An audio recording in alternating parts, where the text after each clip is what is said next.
Om Tare Tu Tare Tu Re Soha. Om Tare Tu Tare Tu Re Soha. Om Tare Tu Tare Tu Re Soha. Om Tare Tu Tare. All right, so good to be with all of you, those of you that are here. And we actually have an overflow room. Only 3 people in the room, but we have an overflow. We're testing a few things out here. So welcome to all of you online as well.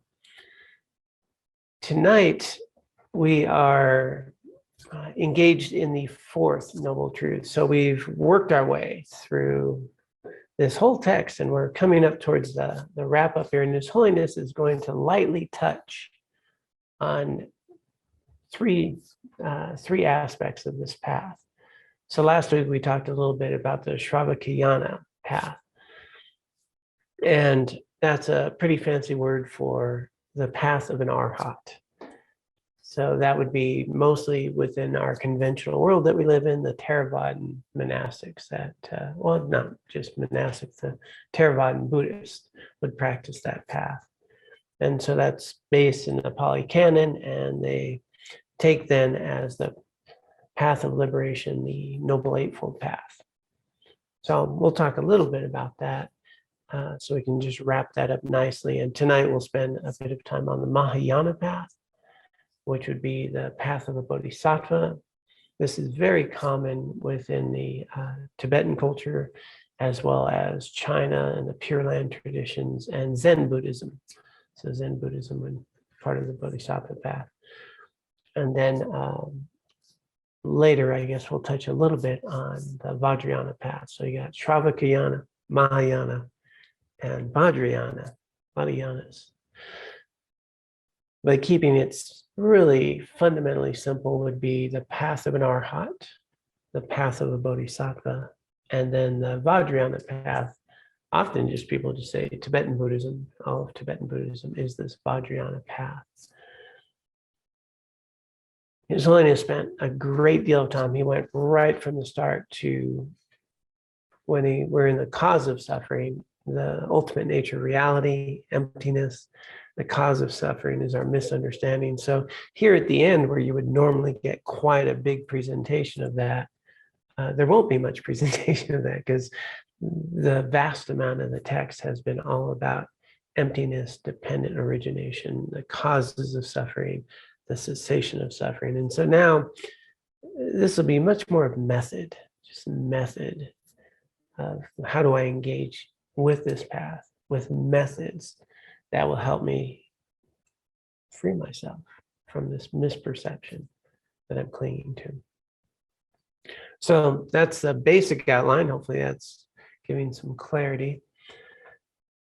So last week we backed into this path of no more suffering, the path of liberation in the Shravakayana, which technically you'll hear like the hearer's path, where they hear the Dharma, or solitary realizers. But really the only people who use that terminology would be Mahayana Buddhists. So the people who actually practice that, they won't use such a term. So it's the path of an arhat, it's the path of liberation. And in our conventional Theravadan monks and nuns and Buddhists and practitioners of sort of Sri Lanka, Southeast Asia, Vietnam, Burma. So they use the Pali Canon, and they're going to emphasize the Noble Eightfold Path. And within that Noble Eightfold Path, there's 3 higher trainings: ethics, concentration, and wisdom. And so that's what His Holiness talked about. He said, in order for us to have that wisdom, we need to have a mind that is clear, stable, balanced, chief shamatha. And in order to have that ability, we need to be ethical. So you're going to see this building block: ethics, virtue, wholesome actions. And then that will provide a foundation for a stable mind. I'll engage in the practice of meditation, I can get single-pointedly focused, a stable, serviceable mind, achieve shamatha.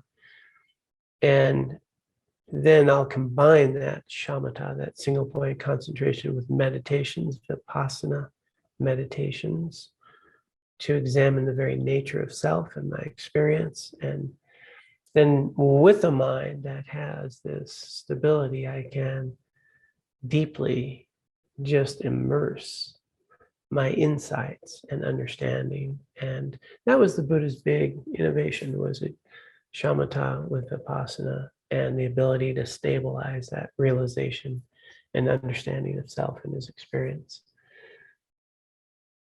So that's the essence of the 3 higher trainings. The Noble Eightfold Path goes into those categories. Right view, right intention, that would be the wisdom. And you have right action, right speech, right livelihood, those would be the ethics. And then you have right effort, right mindfulness, and right concentration, or right meditation, right concentration. Those would be the meditation. So what I'm hoping to do, my aspiration, is that as we conclude this text, the next teaching will unpack the Noble Eightfold Path fully in all of its details.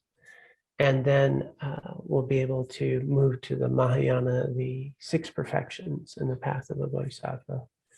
And so we'll be able to enlarge the scope here. That's beyond this book. So, any questions to this point? We've got all the numbers, right? Anybody online? We're got a good framework? Okay, if you do have a question online, it's helpful if you raise your hand. That way I'll see it better. So let's pull up the text and see where we are. I believe it will say Mahayana Path. And here's something right off the bat. His Holiness points out that, namely, the way that the entire teaching of the Buddha is founded is on compassion. Compassion is the very foundation of Dharma. And this is the whole emphasis of the Mahayana Path. But why would compassion be? And if you just step back for a moment, it's like really clear.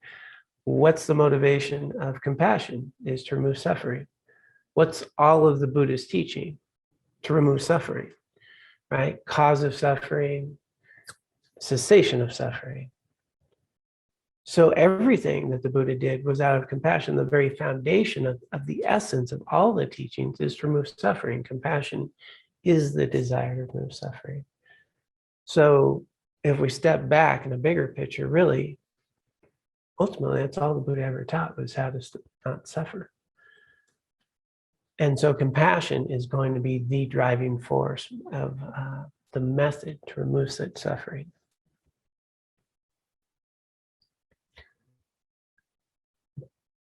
And he points out that the practice of, and we can read quite a bit of this since it's a short section, and His Holiness's words are far more pristine than mine. The practice of enhancing our good heart and developing an altruistic mind is aimed at deepening our understanding of compassion and invigorating the compassionate potential that exists within us. Another pause moment. He's saying that this already exists within us. And now there's neuroscience. It's actually exploring that the research that they're showing is that as people become more compassionate, they're saying that capacity is not something new. It's there already.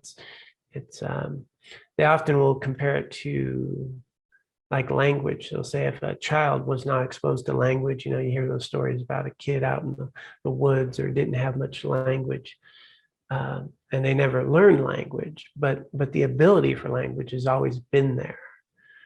Compassion, that it's already there, and so we can open it up, have more access to it, but it's a fundamental part of our nature. That's the statement within Buddhism, but now within neuroscience, there's a body of work that's really sharing that scientifically that is the case. So these practices are not about creating compassion. They're about accessing compassion. So there's a whole range of practices to open the heart, to engage altruistically with ourselves and others that give us that great access. And then he goes on to say, it's on the basis of profound compassion that we develop the altruistic aspiration to seek enlightenment for the benefit of all. And so that's one of the, we'll get into the definition here, but with a great compassion, I don't want anyone to suffer, right? I don't want anyone, I can't bear it. So bodhicitta, this is the great compassion that we're talking about, not just compassion. Bodhicitta, this is the fuel for awakening, is described as having two motivating factors. The first is genuine compassion towards all beings. The second is recognition of the need to attain full enlightenment in order to fulfill the welfare of others. So no small task here. This is one of those things, okay, I want all beings to be free of suffering. And so at one point, we see the need, right? We see the need. And at another point, we actually want to fulfill the need. So these two things, one is I have the compassion to want to remove it, and I see it's necessary. This can seem quite overwhelming if you step back and think about how we can be overwhelmed just seeing suffering and in just the world we're living in, and even in our own neighborhoods. But if we can work our way into it in understanding that the whole of samsara is based in the same prison of afflictive mental states, and that this has been going on for eons. And that people have been helping, and that we have been supported, and other people are supported.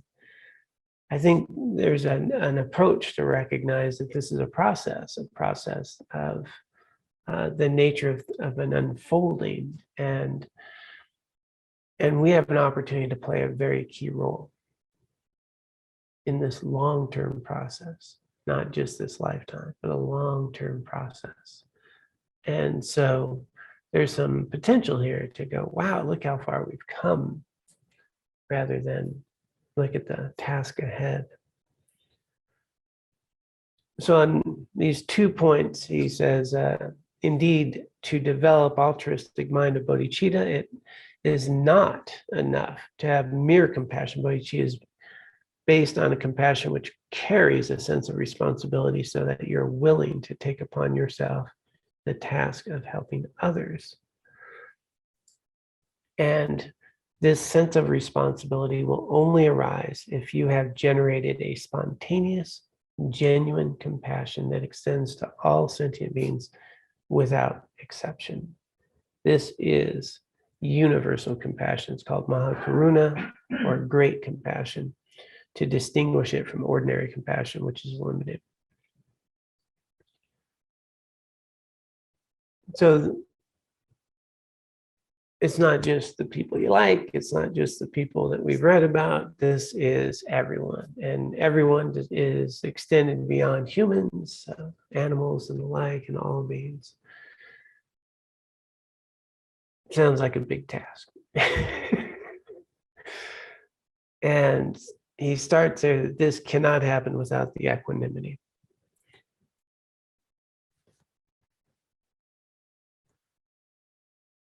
I think he's going to go on, so I'm not going to say much about that yet.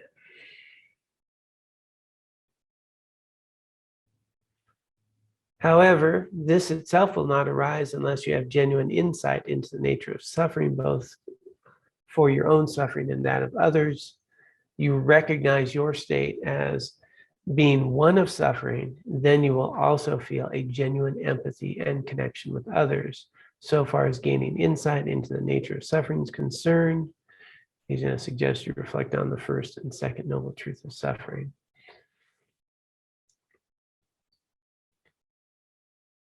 So pausing here for a moment, the entry point into the path of Buddhahood, or the path of Buddhism. That's a better way of putting it, Buddhism. The entry point, the path of accumulation. Remember we talked about the 5 paths, and this entry point really, what's going to make someone a Buddhist or not a Buddhist? And it's not going to be, they study this, they say that, or did they take these vows, or any of that. There's people on a path, and there's people that are not on a path. And it's going to have to do with renunciation. I am either moving towards a worldly existence, or I am renouncing the confusion, the grasping, the clinging, the 8 worldly concerns. I'm becoming a renunciant for that way of being in samsara, and I'm choosing to engage in now a path of substantial inner well-being. So an inner path. At that point, recognizing that there is this path, there's steps to take, and what's really going to matter is my spiritual development, not my red Nikes. Right? And when we recognize and have some realizations, you point out, with the first noble truth and the second noble truth, the truth of suffering, the cause of suffering. If I get this realization that this is all unnecessary, all of this is unnecessary. My emotional pain is unnecessary. The torture that people endure is unnecessary. The intense suffering of just even simple anguish that people can get frustrated over a phone call, or missing a bus, or intense, horrific suffering, violent things that happen. All of this unnecessary. I mean, when we get a sense of that on such a deep level, that, I mean, it's just abhorrent to want to engage in activities that support that misperception. That's a level of renunciation. That is like, there's, everything I have right now, this is all so I can be free of this pain. When I get that degree of renunciation, it's so, there's nothing here that's interesting in a worldly sense. And it's so strong that every single day you wake up, the thought is, how do I make the best use of this opportunity? That's a really strong degree of renunciation. So if I get that for myself, and then I look out at others and I go, wow, look at everybody else who's stuck in this prison. Well, if you can have that same degree of abhorrence in regard to other suffering as you do for your own, then you've got bodhicitta. They say it's like the same taste. It's the same taste of my own renunciation for all of the mental and emotional afflictive states I've ever had in my life, and recognizing how unnecessary it is and how it's a prison of my own thing, and then seeing everyone else and having that same degree of renunciation for them would be bodhicitta, that I can't stand that they're suffering in that way. It's of that same flavor. And so he's letting us know that, first we really need to have this understanding within ourselves, and then we look out at others. Jetsuma Tenzin Palmo often tells the story of a vivid dream that she had that, has come many times. And it's just clear to her, she waits, she's in a prison, right? This many-storied prison. And the prison had penthouses, the prison had dungeons, the prison, had all these levels. And this is symbolizing samsara. She's just, some people have nice stuff, some people not so nice. This is the way it is. This is what's happening. And she's just clear, like, we need to get out of here. This is, and then she's talking to people saying, we need to get out of here. And some people are going, no, I don't want to get out of here. It's fine. I got a Lamborghini or something over here. I got, other things are okay. And then, some people she convinced, we're going to do this. Let's get out of here, and how are we going to get out? And so she got a small group and they went to get out. And she said the guards didn't stop them. And there's nothing stopping them.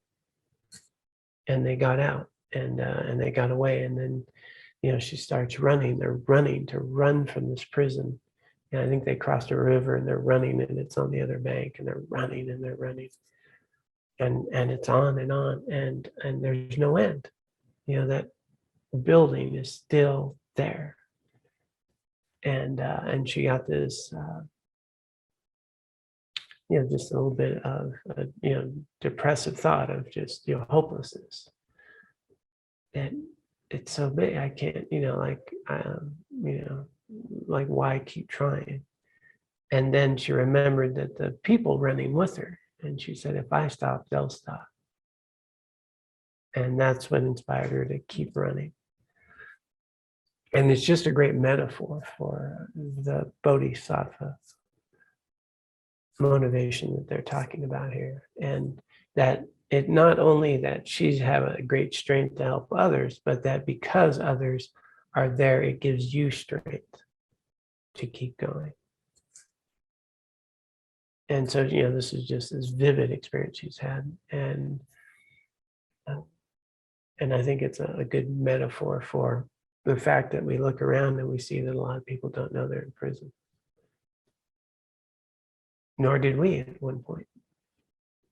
And so uncovering some truth, understanding causes of mental afflictions, causes of our suffering, and then seeing how others do it and seeing how this is all stemming from just a misperception, a misunderstanding of themselves, pride, ego, and violence, and nationalities, and the things that go on. So reaching that point within ourselves, and we look to others, and that's where he's at here. For an altruistic practitioner, it is important to realize that attaining liberation for oneself alone is not enough. Not only is it individualistic, but even from the point of view of one's own path to perfection, it's not a state of full awakening. So that's going to be another detail, is the difference between an arhat and a Buddha. So that there's still some slight, very subtle obscurations that an arhat would have that a Buddha would not. And so he's just making this point that there's another reason to engage in a bodhisattva path, is that you would remove those very faint, subtle obscurations and then become a Buddha.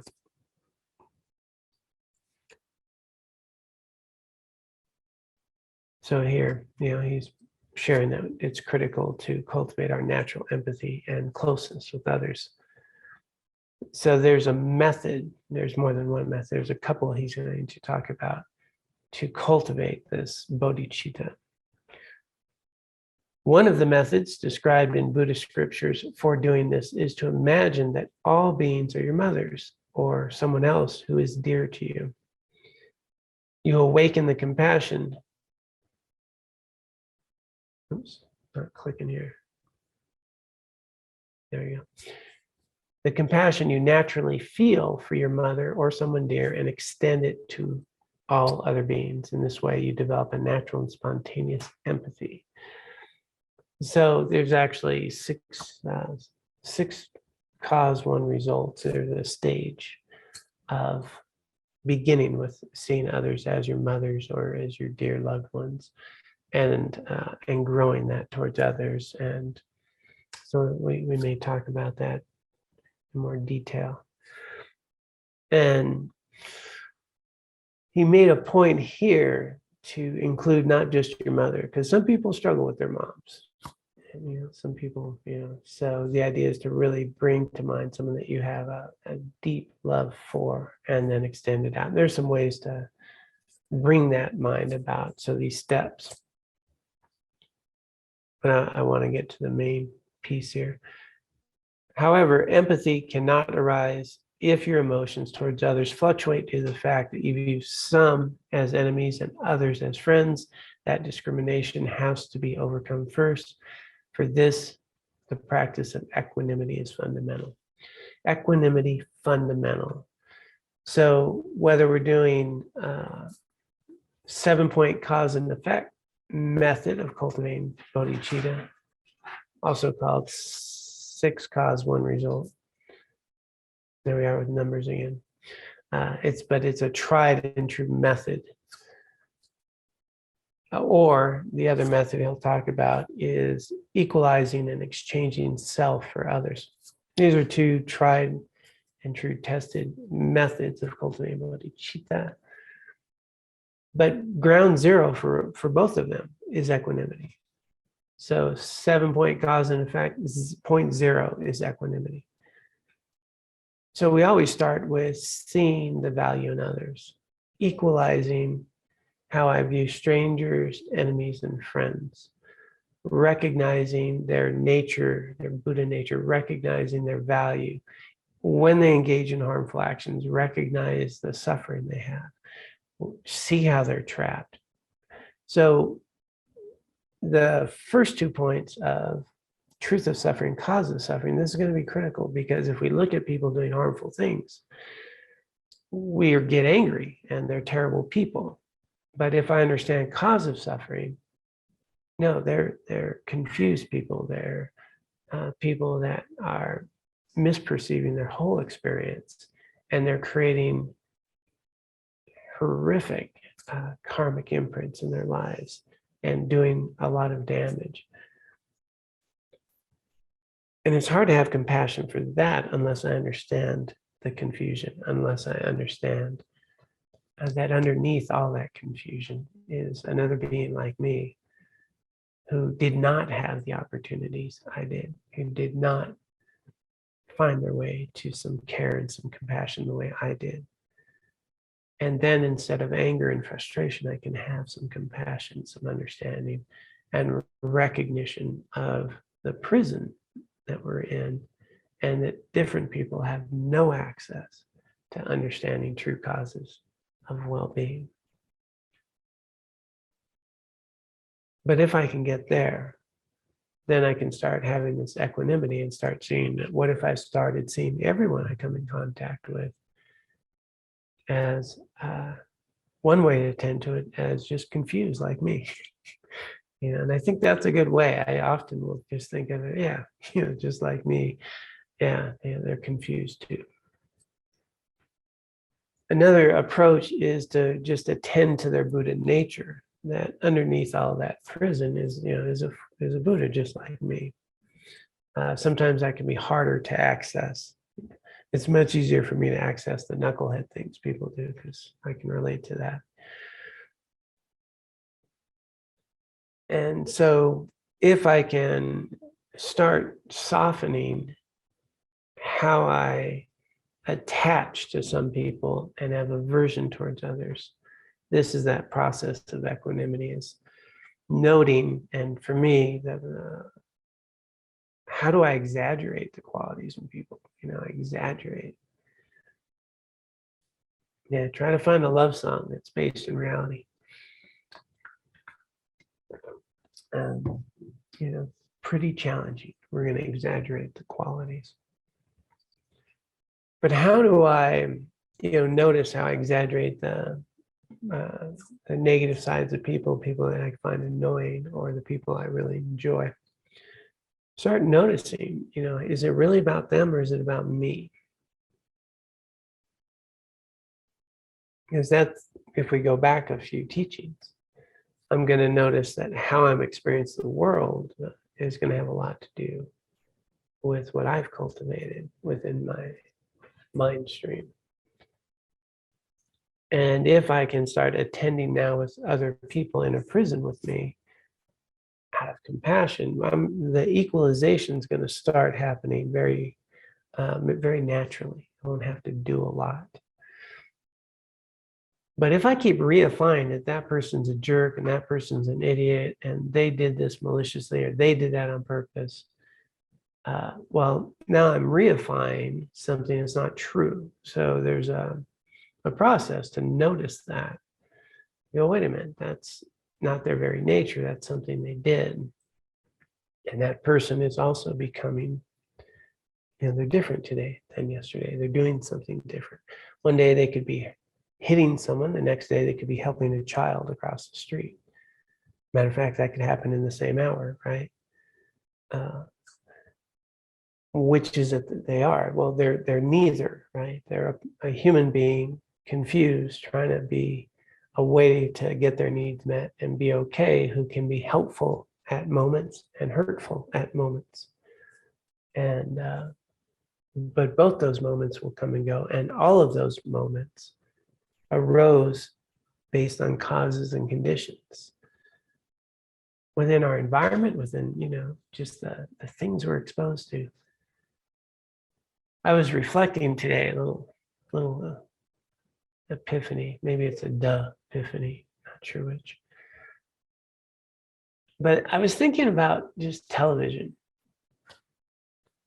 And I was just taking a walk and went to the post office. And we live in this nice town, and the water's running in the ditches, beautiful. It's the springtime, a cool air on my face, and thinking what a gift it is to just walk. There's no device I need to pay attention to, nothing I need to do.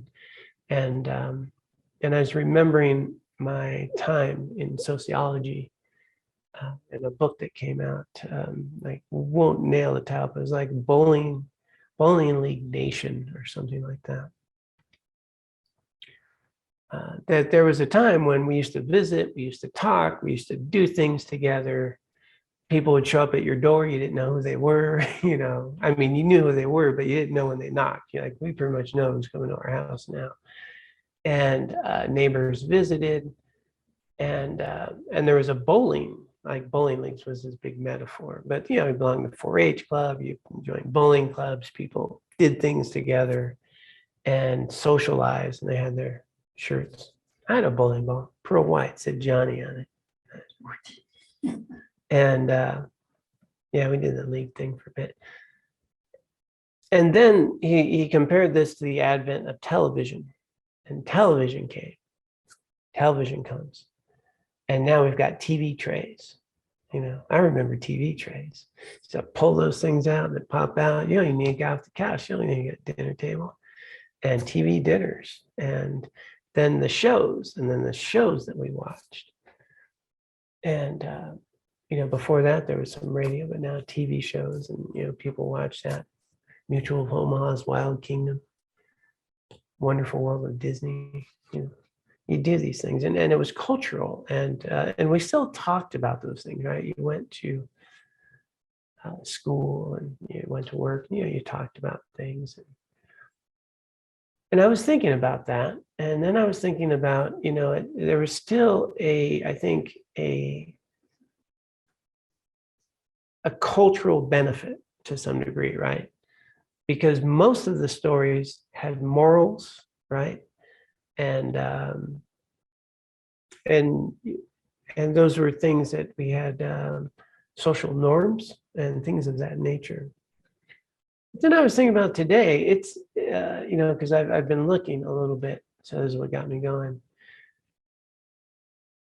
Can I find a TV series or a show or something that, doesn't have like a drug dealer as the hero or the violence or things, that entertainment for entertainment's value, and now, media is so prevalent, you can download movies on your phone, TV and all that.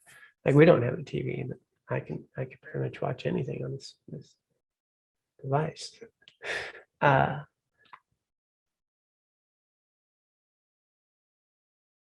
I was sitting there thinking, wow, look at what we're being bombarded with. It's not just technology. It's not just distraction. It's not even distraction now with a goal of a shared, story around goodness and sticking up for the little guy or whatever. And so why would I be angry at another human being who's acting out of violence and greed? I think The Big Show, I never watched it, so I hope I don't get in trouble. But Game of Thrones, right? That was a big thing. It was a big, maybe some of you have heard, I don't know, but it was all over the place. Game of Thrones. It's like GOT even, right? And but it was, I think, all about mayhem and like who's going to get the throne, just all that stuff. And then people would talk about that. And so if I'm spending time, and this is, I could be a great Buddhist, but I'm watching that and I'm talking about it. I don't want, in case you are watching that, it's just to step back from a moment and think, where's my mind most of the time? Where is my mind? And yeah, entertainment, distraction. But what is it I'm putting in here? If I'm concerned about the food that I eat, am I concerned about what I'm putting in my mind? And so, yeah, I just, I was reflecting on that today, thinking about just what is now mainstream series. They have I guess most series now are done on like networks like HBO and Amazon. Like they all have their own stuff now, and they're able to do a lot more violent things, I guess, and sexual things, and horrific things. So nothing I haven't seen before, for the record. So why would I get angry at another human being who's acting in those ways when that's what they've been fed? Thich Nhat Hanh had a great analogy of, if I'm growing a garden and, the vegetable I'm trying to grow, trying to pick a vegetable here that might be, what's a difficult vegetable to grow? I would almost say cucumber, but I don't think that's hard. Brussels sprouts, one of my personal favorites and a hard one to grow. But if the Brussels sprouts don't come out right, we don't sit there and go, what a lousy Brussels sprout, right? We go, what nutrients do we need? What's going on with the ground? What's going on with the watering? What's going on with the sun, right? We're going to look at that. We're not going to sit there and go, Brussels sprout sucks. Likewise, why would I be looking at other human beings thinking they suck versus what's the environment? How were they nurtured? What was the love or not love that they got? What is it they've been consuming? How were they being fertilized? And if we look at our culture, then we look at the underpinning things. And then that's going to be a little more accurate. I can understand the nature of samsara and then have some compassion for what's being produced, instead of pointing a finger at someone who's been fed such greed, anger, fear, insecurity, all of that their whole lives, and think they're bad. So here is, for me, a really good entry point. It's how it helps me really understand and relate in a more accurate way with individuals, because I have myself to look at.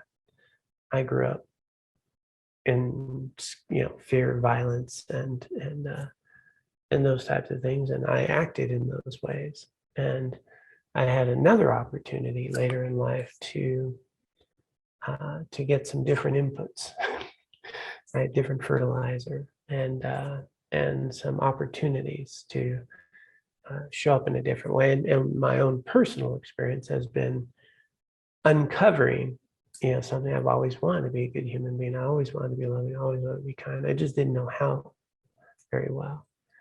And one day I'm going to be a nice guy. I'll never be like Aaron, but I'm working on it. He's not smiling. Yeah. Deep down in his heart, he's smiling. So, but I'm working on it, right? And what my own personal experience, what helps me in the path, is that as I attend to this, what I have found is over years, not a day, I just more see things that way, right? It's not like I don't have to force myself to see it that way as much. just because I've been paying attention for a while and noting. And so that helps me to not have the pointing finger at someone, much more understanding of causes and conditions. So how can we work on that level? So here, empathy cannot arise if your emotions towards others fluctuate due to the fact that you view some as enemies and others as friends. What if I start noticing some people are in the critical care of the hospital and some people are out on the exercise path, right? My friends, are doing pretty good. They're loving and kind. The people who are, malicious and struggling in those ways, well, they're in, they're in deep care. They're in the hospital wing that is near hopeless critical condition. And so I see them more that way, as people that need a lot more support. And that helps me, bridge that gap. Still not there entirely, but it's better than it was. But those are methods in my own life that have helped me quite a bit for equanimity. Now, do I need pure equanimity before I start thinking of others as, kind or as my mother or what? No, I don't have to wait till that's nailed. We start moving in a direction. We start cultivating empathy and compassion, and we bring wisdom into our interactions, and they work together. All right, let me just get to his last. So he offers then a different method. So he was talking about the 7 cause and effect, which starts with equanimity 0, and then seeing everyone has been your mother. Then you do things like recall the kindness of your mother, and so each step gets you more deeply connected to others. And due to time, we'll just move to the next. So he explains, so Shantideva in the Guide to Bodhisattva's Way of Life, he explains a way of cultivating genuine empathy by considering others as equal to oneself. For example, just as you normally wish to be happy and overcome suffering, others too have a similar desire. And just as you have the right to achieve this, so do they. With the sense of equality, you reverse your self-centered perspective, putting yourself in others' shoes and relating to them as if they were dearer to you than you are to yourself. So again, equanimity is going to be there, but what we want to start seeing is the value of equalizing self with others. This is actually the method that most of the Tibetan lamas go to now. They think that in general, modern culture and Western minds will do better with this. They have most of us struggle a little more with the idea of seeing everyone as your mother and going through and now, understanding rebirth. And if we've been around, eons and eons, everybody's everybody's mother at some point. From a Tibetan Buddhist point of view, that's easy to get. If you were brought up and rebirth's just how things are, it's not a leap at all. But from a Western culture where we're still kind of thinking, I don't know about that whole rebirth thing, I can do just what we just talked about. I can understand that others are trying to get their needs met just like me. I can look at myself and I can see how I've done things that aren't kind. I can see others, so this method is sort of the chosen practice. I think that's becoming more popular by Tibetan teachers to share, is really seeing the commonality, seeing the common struggle, equalizing that they're just as valuable as I am, and then you exchange self for others. And one of the straightforward methods is holiness uses quite a bit. Of course, others are more important than me. There's more of them than me, right? It's very simple. I'm one. There's over 7 billion others, human form. So it's not that I'm unimportant, but it's that with over 7 billion other humans, my little desires are not as important as how I can contribute to all of humanity, right? And then in this case, beyond humanity. So that becomes a nice entry point, is understanding that I am just one of so many, and we're all trying to find our way.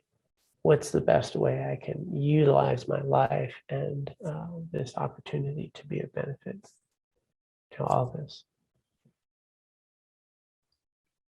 And then we'll just wrap with the little last point he made here. According to the Tibetan tradition, these two methods, 7-point cause and effect and equalizing exchange self, are combined and then meditated upon. Once you've gained even a simulated experience of the altruistic mind as a result of your reflection and meditation, then the custom is to stabilize and reinforce it by participating in a ceremony where you explicitly generate bodhicitta. This should then be followed by a keen desire, like that, a keen desire, to engage in the activities of a bodhisattva. According to tradition, the practitioner formally takes the vows of a bodhisattva at that point. So I've thought about this, I practice, I get a taste of this. I don't need to be a full bodhicitta, a risen being, but it makes sense. I get a taste, some compassion arises. Then I may be ready to take bodhisattva vows and commit to a bodhisattva path. So there's a ritual there. And then once you've, he makes it, let's just cover real quick, because he sums up the vows in 3 main points. They're actually more detailed, but I like this. So the activities of the bodhisattva, not the vows, the activities in these 3 precepts. The first is to refrain from negative actions. Second is deliberately engaging in virtuous actions. And the third is helping others. So stop doing unwholesome things, engage in wholesome, virtuous things, and help others. That's a nice point. There are actual lists and things that one takes. And we'll wrap with this. From the point of view of how causal practices lead to resultant state, causes and results, bodhisattva practices are also sometimes described in terms of the 2 accumulations, the accumulations of merit and wisdom. The 2 accumulations come together in the union of method and wisdom, compassion and wisdom, and in the Buddhist path should never be separated. So those are the 2 accumulations for Buddhahood: merit and wisdom, method and wisdom. So merit, virtuous activities for a spiritual purpose of understanding self and others for the benefit of all. So merit has a connotation above and beyond just virtue. But those are the 2 accumulations or Buddhahood. And so the idea is to keep them always a part of the practice, that everything I'm doing is cultivating either merit or wisdom. And the more wisdom I have, the easier it is to have merit. And the more merit I have, the easier it is to see things more accurately. So merit and wisdom. Okay, so we'll pause there. And just check in. We've got a little time to see if anyone has any answers. I've been looking for them. I hope you have them. Or questions, if you're going to be that way. Or thoughts, discussion. And if so, just raise your hand if you're online. If you're in here, you can just say something.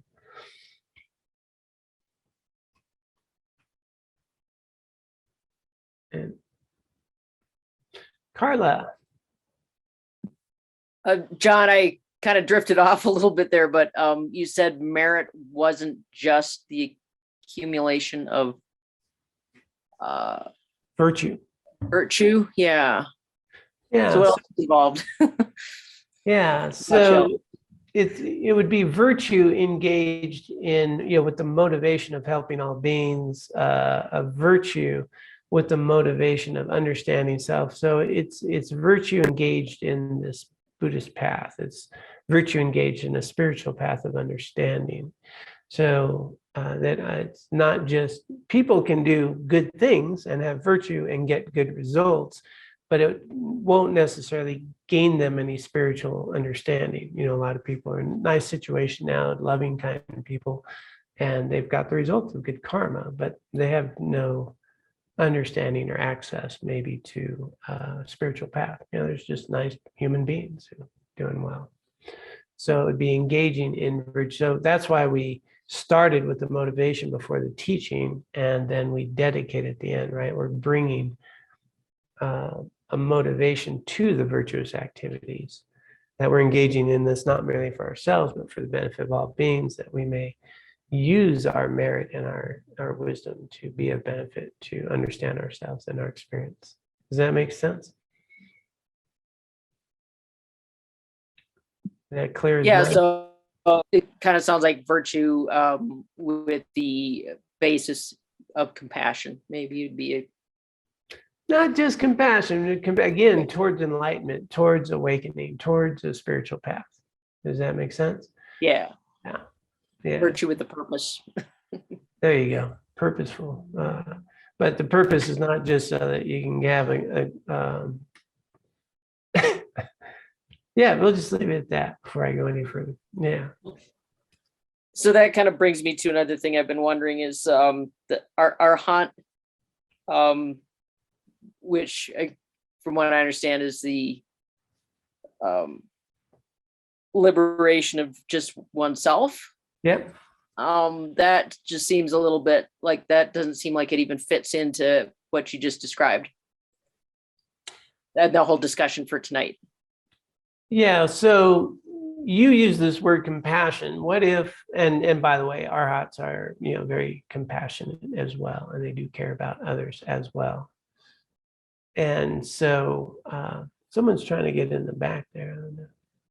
Oh, they're gone now. So they are compassionate. They do care about others. They're not just self-centered. Their teachings are not emphasizing the Bodhisattva path, so their experience and their path is a little different. But they would still be capable of cultivating spiritual merit because they're engaged in virtuous activities for awakening, for understanding. It's just not as imbued as much with the compassion to do it for all sentient beings. He's specifically going Mahayana Bodhisattva. And so from a Mahayana's perspective is, you know, why wouldn't you be doing it for compassion? But it's not that one's better than the other. And, you know, that's where we get a very dualistic mind here, is, you know, and that was actually quite a bit prevalent in the idea of just the wording, you know, a lesser path or a lesser vehicle or greater vehicle and so forth. But in truth, all these paths are meaningful and they're all of benefit, and arhats are also compassionate. But they won't have the same, they'll still have a bit of obscuration, whereas a bodhisattva, its whole heart and mind and what fuels it and what is said to make it much stronger and quicker and faster in terms of a path of Buddhahood or awakening, is that fuel of compassion.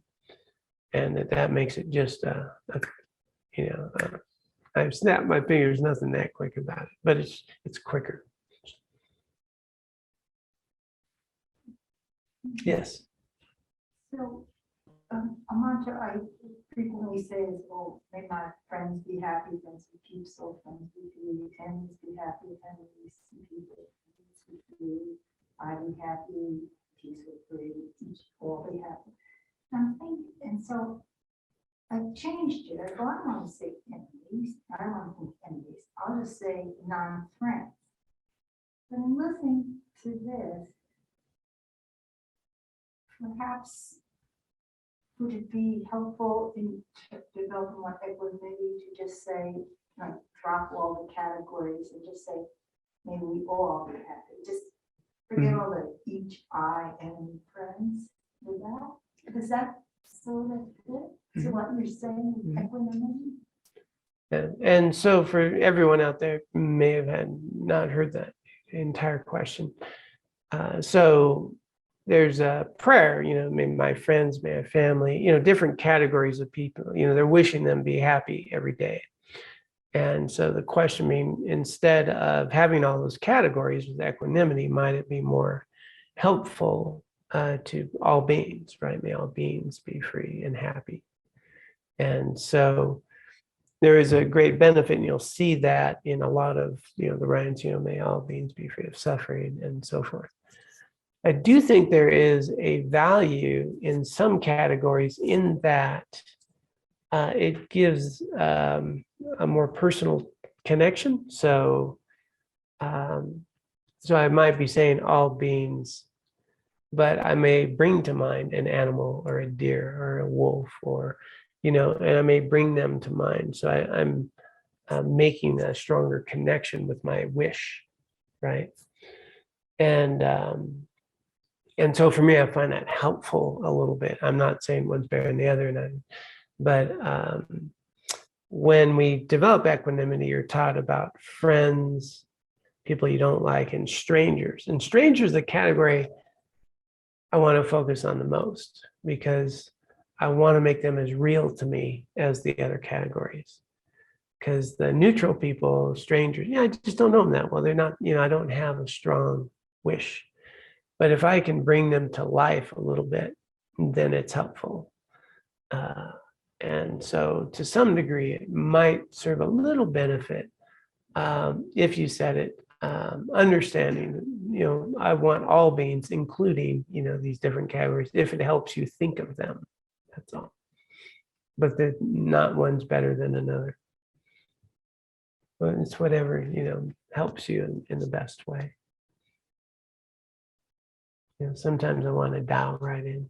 So I got to know my mailman, Jeff. Yeah, started thinking about him. Started to think about someone I don't know that well who drives up now. Hung out the other day, and we've gotten to know him and things. And then people at the market, and these things. So for me, I find that a little bit helpful, but that they're not any different. It's a good question. Something to ponder. Get back with us on that. See how it goes.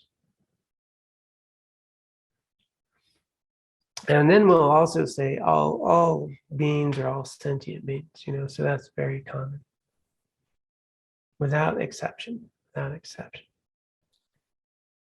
I guess I kind of learned that one as a way of sort of, working up to feeling compassion towards all beings. So you start with the beings that it's easy to feel compassion with and generate compassion with those beings, and hopefully slowly start working your way up towards the people that are more difficult to feel compassion for. Yeah, there can be a process there. And sometimes it can be easier with obviously the people you like, but sometimes I'll start with the people I really don't like. I'll never forget my first bomb as leading a metta meditation. I was a monk, and we were UC Irvine, I believe. Yeah. And leading a metta meditation. So, I just went right with, okay, pick someone you really don't like. Let's start there. And was not very skillful. So, but different people do have different capacities. Find what works for you. And but the natural sort of state of things is think of the good qualities of your parents, and you can think about their friends or loved ones, but also how did they get supported, and just move it out towards others. And typically the advice is start with people you don't like just a little bit and work your way up. Yeah, that's the skillful way.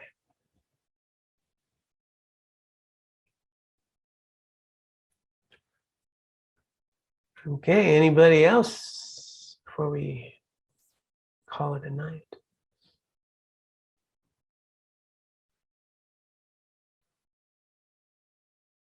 All right.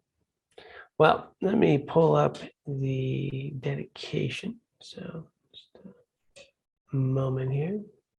I do want to point out that every day when we take refuge, we're mentioning that we are kind of taking the Bodhisattva vow there, technically.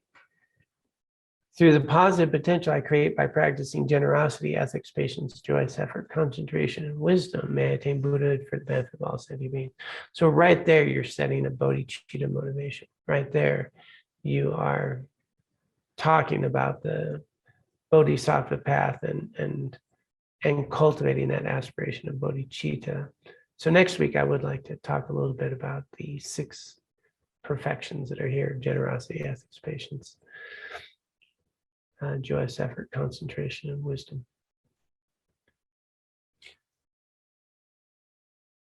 Yeah, because we should know what we're saying now. Yeah, it's very important. So we'll begin with that next week. All right, so let's just take a moment. What a gift it is to have had access to these precious teachings, to have had the conditions ripen in our very lifetime, to have found a key that unlocks the door to the prison of samsara. So let us dedicate any and all merit that we have cultivated in this path, in our time together and throughout our lifetimes, for the benefit of all sentient beings. May all beings be free of suffering. May they find their liberation. And may we be able to cultivate the conditions in our own hearts and minds to become Buddhas for the benefit of all. By this merit, may I soon attain the enlightened state of Guru Buddha, that I may be able to liberate all sentient beings from their sufferings. May the precious Bodhi mind, not yet born, arise and grow. May that born have no decline, but increase forevermore. Om Tare Tu Tare Tu Re Soha. Om Tare Tu Tare Tu Re Soha. Om